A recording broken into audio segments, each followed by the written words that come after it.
Hello everyone. I just got my new Pinebook Pro with an ANSI keyboard and I'm about to unbox it. I got it yesterday. I waited just to do this video. So let's get started.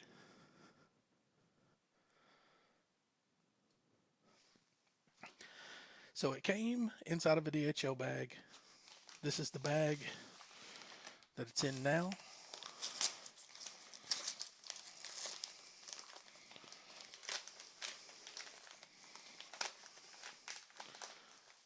Being careful here about any private information.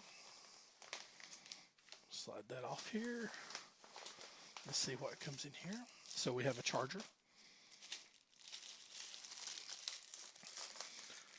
And it's what you would expect. See if I can get this angled right.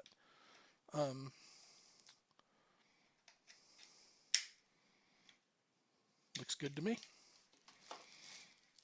This thing I set over here to the side would be my NVMe adapter, I believe. Went ahead and purchased that.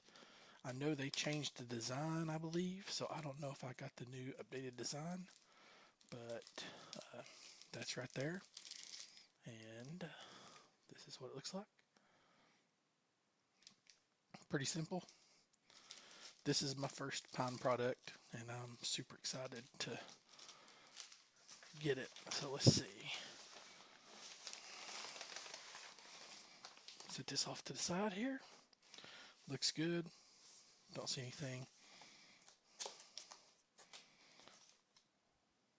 You can see here it says ANSI.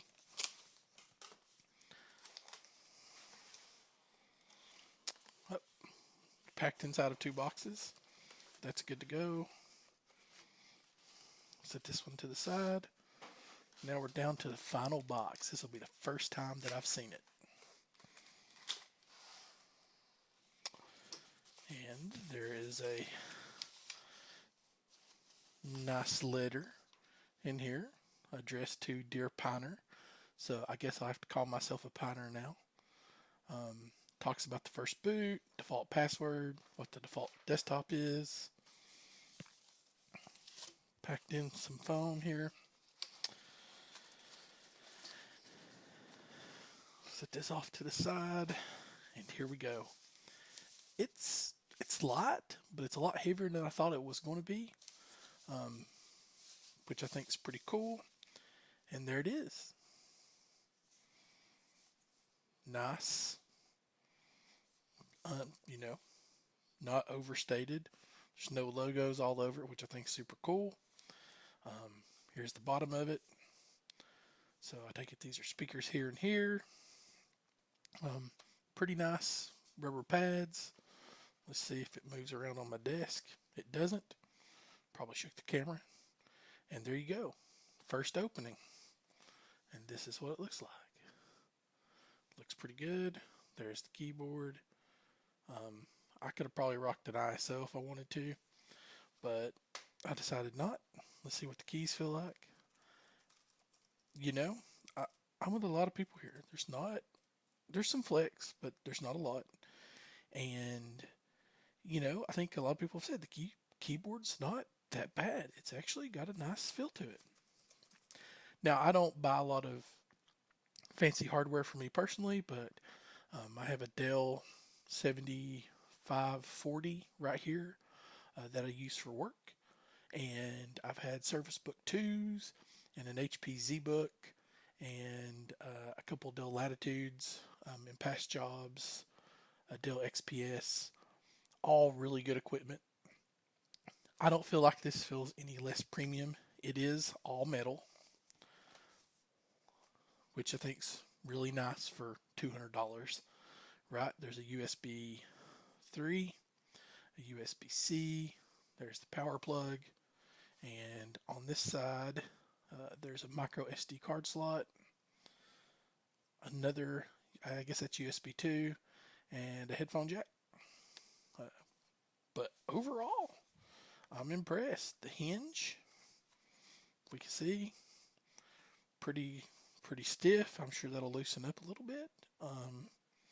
But wow, the material on the trackpad's nice.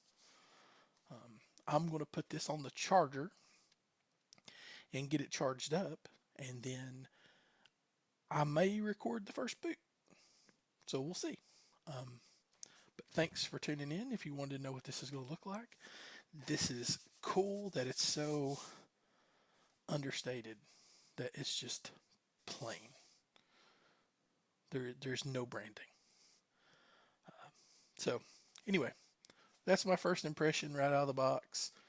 Here is what it initially comes with here, and then I ordered the NVMe adapter separately with it. I'll have to double check if I have the one that has the changes or not, and double check that I have that right. One thing to note is there is a firmware update for the trackpad that was just released. I think ANSI is now supported on that. They did it for ISO first, and they said hold off. So I think I'm good now, and I'll probably record that process too. They said you'll have to SSH into it because your keyboard probably stops working while you're doing it. So I'll probably do that. And since this is in the frame of my video here, I'll have to give a plug for, see if I can get this swirled around here, DOS keyboard. I've had this thing for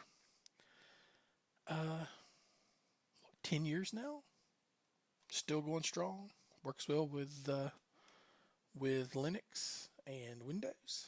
So anyway, but this is what everybody's interested in. I will have to say I'm super excited. So I'm going to get this charged up and look back for another follow-up.